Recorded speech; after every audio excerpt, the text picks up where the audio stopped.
can cover. You go under the desks? Or to the desk, or go under like a door jam. Stand under a door jam. Do you know they're making San Andreas 2, by the way? Oh, I did not. I mean, how could the government build after one? The whole state was destroyed. Anyway, I guess that they can make all the, Halloween 7. Yep. Anyway, go ahead, sir. So Miami Dolphins defensive tackle Kendrick Norton had to have his left arm amputated after being involved in a really nasty car crash. Apparently, according to Florida Patrol, they say that his truck that he was driving crashed into a concrete barrier and then overturned. Yeah. Now, according to the story, they had to remove his arm on the scene. Is that not Like it was pinned underneath the cars?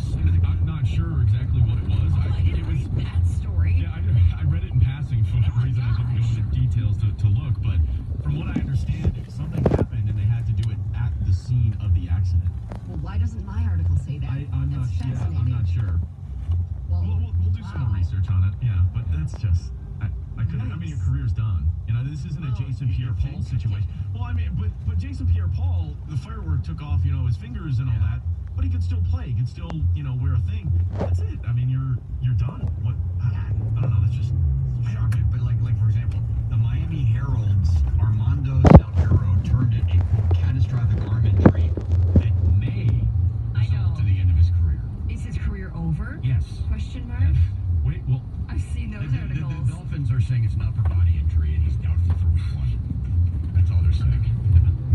That's how the NFL teams have handled it. hold on. Though, wouldn't be okay. This is 2019. Couldn't we see where he gets a bionical, mechanical arm or something? Bionical? Something like mechanical arm or whatever. Yeah, something like that. You put the arm on and he gives it a shot. Yeah. No. Okay. We're not going to see that. No. Right. The Winter Soldier. No. No. I mean, it shows you though the horrible nature with which we essentially categorize athletes, right? Yeah. Like, I don't know. Do the Dolphins have any good players, Paul? Like, who's the Dolphins' best player? I can't even, off the top of my head. Rashad Jones. Okay, so if that were Rashad Jones, ESPN would be doing around-the-clock coverage. But it's like, oh, Kendrick Norton. That's a shame. Career's likely over.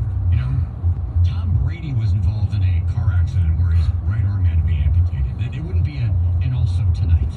Because this guy is like a relatively no-name player. It's like, oh, it's too bad. Yeah.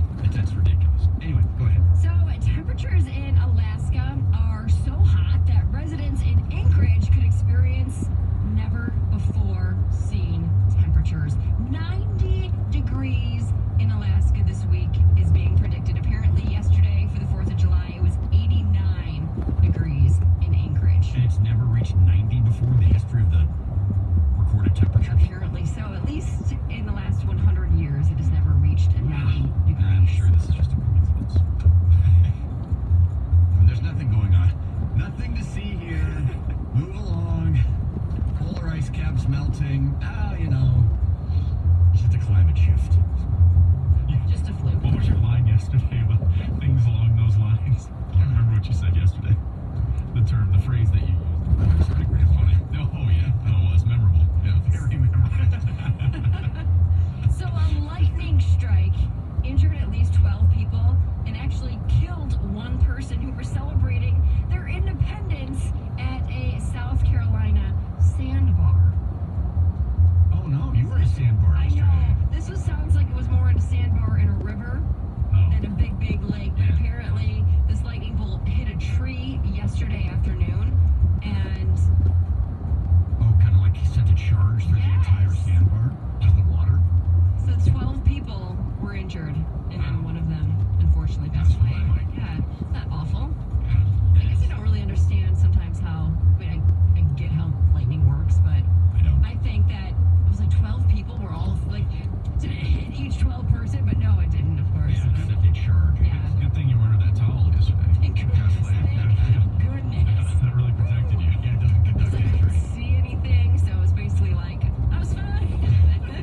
All right, 6:31. Thanks, Heather. Coming up next, we are going to get back into the eating contest yesterday because some people are strongly now objecting to the eating contest. We'll discuss on 98.7 The Tickets.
stations. That sound means only one thing. Dave Matthews Band Live. July 9th, DTE Energy Music Theater. Tickets on sale now at livenation.com and Ticketmaster.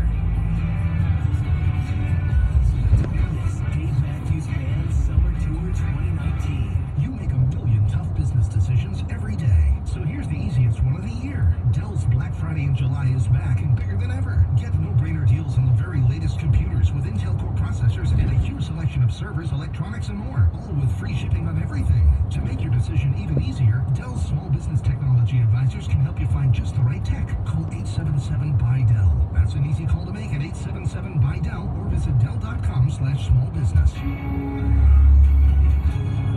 There's nothing like meeting face-to-face, and there's nothing like Zoom to make that happen. Zoom lets you connect and do business across town or around the world. Zoom ties together all of your communication needs into one easy platform for video conferencing, phone calls, group chat, webinars, and your conference rooms. Connect easily from anywhere, your mobile phone, your laptop, or conference room. Zoom is how business gets done. Get your free account at Zoom.com today. Meet happy with Zoom. At CDW, we get modern servers need to be flexible, scalable, and predictable. I predicted you'd say that. Okay, what will I say next? Probably something about server security. Impressive and freaky. CDW can implement secure Hewlett-Packard Enterprise Gen 10 servers that improve speed and performance while reducing costs. See, predictable. IT orchestration by CDW. People who get it. I predict the web address cdw.com/HPE. I'm in your mind, man. You make a million tough business decisions every day. So here's the easiest one of the year. Dell's Black Friday in July is back and bigger than ever. Get no-brainer deals on the very latest computers with Intel Core processors and a huge selection of servers, electronics, and more. All with free shipping on everything. To make your decision even easier, Dell's small business technology advisors can help you find just the right tech. Call 877-BUY-DELL. That's an easy call to make at 877-BUY-DELL or visit Dell.com/smallbusiness. This hour of instant feedback brought to you by Mike Capurro of National Benefit Plans. For affordable life insurance, log on to nbphealth.com. The only way you can take 97.1 The Ticket with you is the radio.com app. Download it today and listen to us anytime, anywhere. Brought to you by the LaFontaine Automotive Group, the family deal.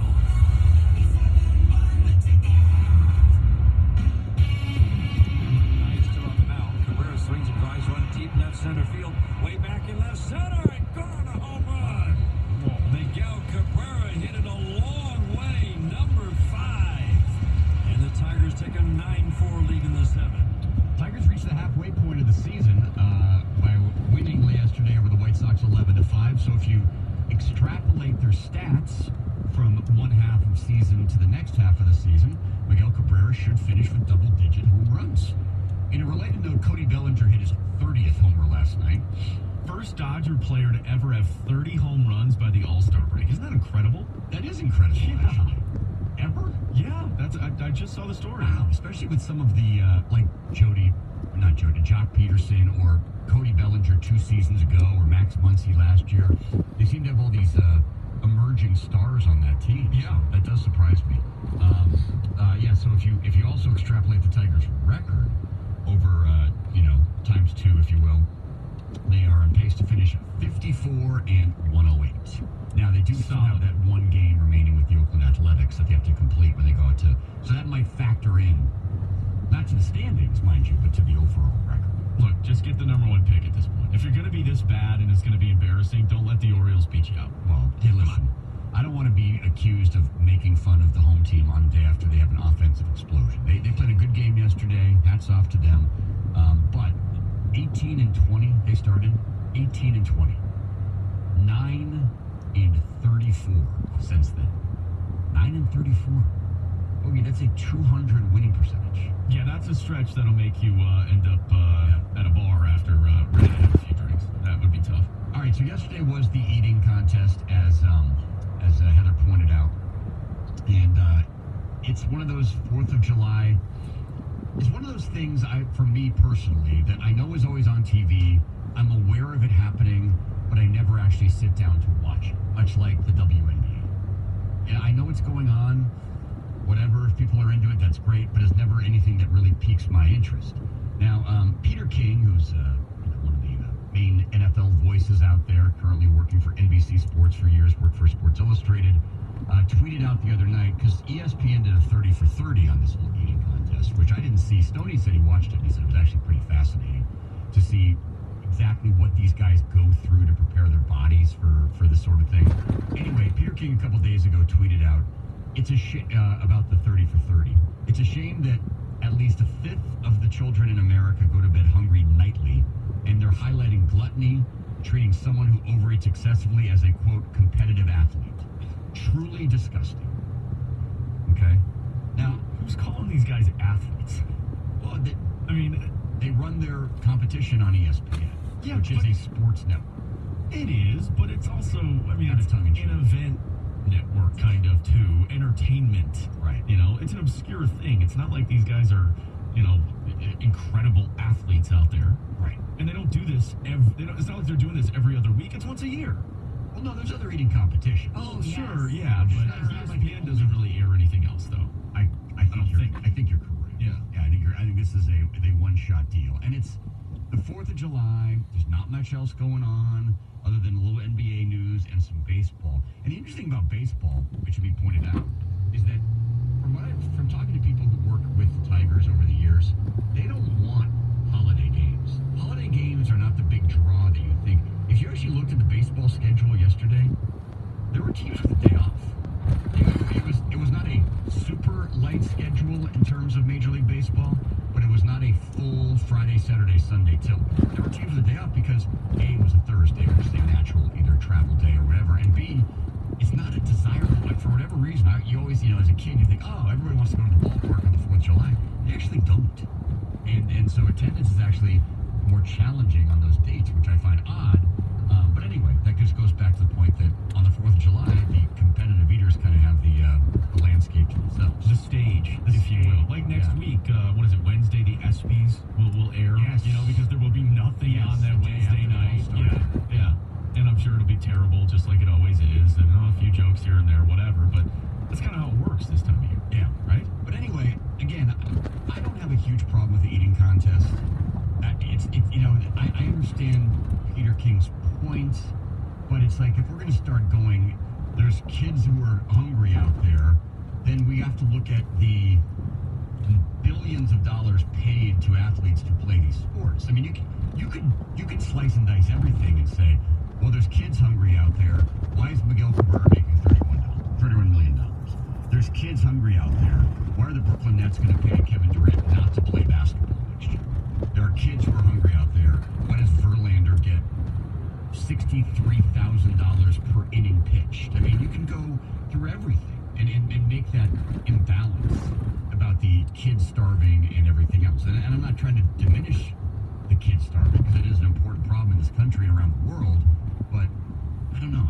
You can have both, I think. Well, I'd also look at him and go, where does it end? If this is something you're going to, get on a hill about and plant your flag and, protest and be a little frustrated with, then, okay, what about all those, media meals that you get covering NFL games and the leftover food? Where does that go? Like, do you facilitate, where the leftover food goes to make sure that you're not throwing it away? Has Peter King ever not, finished a meal and then given the food to you know what I mean? Like, I mean, come on, Right, and it's when you say you're celebrating gluttony,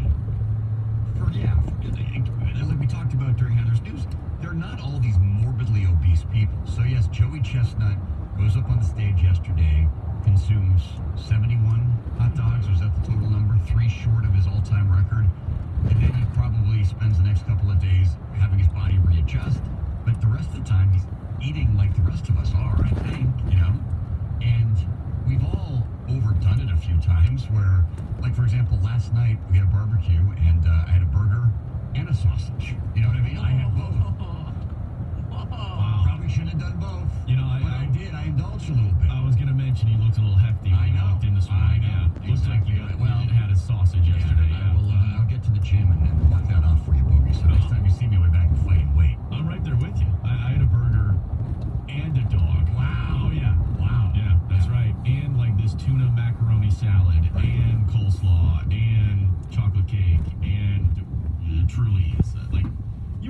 sometimes on the holidays, you know? I just think, sometimes, like, if Christy and I are having an argument or a disagreement, it's like, things aren't that bad. Oh, wait, people are starving. Yeah, okay, yeah, we know. But you're still allowed to have a bad day. You know what I mean? Like, you might be having a lousy day, and then someone goes, my entire family just got wiped out in a tsunami. Oh, that's too bad. But I'm still having a bad day. You know what I mean? Like, you're allowed to have an eating contest and also still worry about the hungry in America. Those two things can happen concurrently. That reminds me, it's almost like, I don't know, if you know somebody who has a really busy schedule, like maybe they're in school and they have a full-time job or something, and we have a pretty free and open schedule, right? It's not that bad, doing what we do. Well, you were a 40-minute show. Well, that's a good point. Yeah, you've been there before, but I can still at some point be like, I'm tired. If there's a person that's